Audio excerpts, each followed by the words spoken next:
میں ایک دفعہ اپنے بزرگ کے پاس بیٹھا تھا تو میں نے ان سے یہ پوچھا، میں بہت میری عادت یہ ہے کہ کافی انالیٹیکل مائنڈ ہے، تو میں ہر چیز کا سوال کرتا تھا، کبھی اپنی چچا سے، کبھی والد سے، کبھی اپنے دادا سے، کہ اللہ تعالیٰ نے نماز فرض کیوں کی ہے؟ یہ بات غور سے سنیں، انہوں نے کہا کہ نماز ایک واحد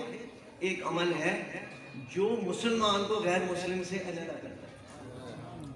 اس لیے کسی صورت میں بھی آپ نے نماز نہیں چھوڑنی۔ سب سے زیادہ ضروری یہ ہے کہ نماز، جماعت کی پابندی اور تلاوت کلام پاک اور سلسلے کے اکابر کو اصالِ ثواب ضرور کریں۔ مجھے بڑی خوشی ہوئی کہ ذکر حدادی ہوا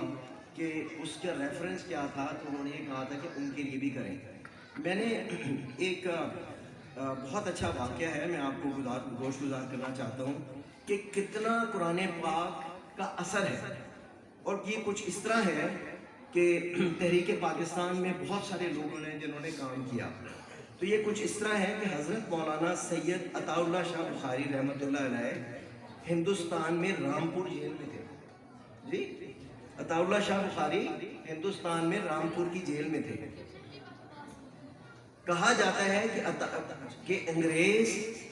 سپرنٹینڈنٹ نے ان کو کہا کہ عطا اللہ تم باغی ہو اور اس لیے تمہاری سزا یہ ہے کہ تم آج سے چکی پیسو گے۔ عطا اللہ شاہ بخاری رحمۃ اللہ علیہ فرماتے ہیں کہ مجھے مزہ آیا، میں نے رومال اتار کر رکھ دیا، وضو کر کے بسم اللہ پڑھ کر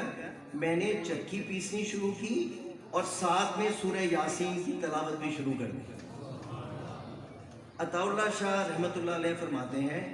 کہ جب میں نے قرآن کو بآواز پڑھنا شروع کیا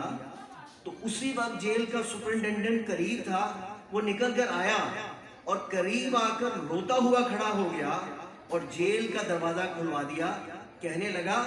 عطا اللہ تجھے تیرے نبی اور تیرے خدا کی قسم بس کر، اگر تو نے 2 آیتیں اور پڑھی تو میرا جگر پھٹ جائے گا۔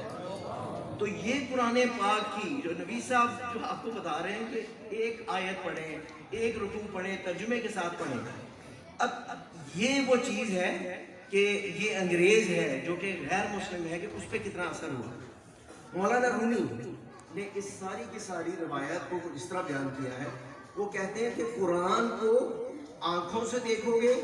تو آپ کو خوبصورت الفاظ دکھائی دیں گے، نہاں ہر گل میں ہے بوئے محمد، چمن قرآن ہے، ہر لفظ گل ہے، نہاں ہر گل میں ہے بوئے محمد،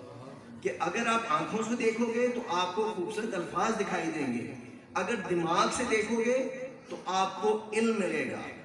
اگر دل سے دیکھو گے تو آپ کو محبت ملے گی، اور اگر روح کی گہرائیوں سے دیکھو گے تو آپ کو خدا ملے گا۔ تو یہ ایک قرآن پاک ہے۔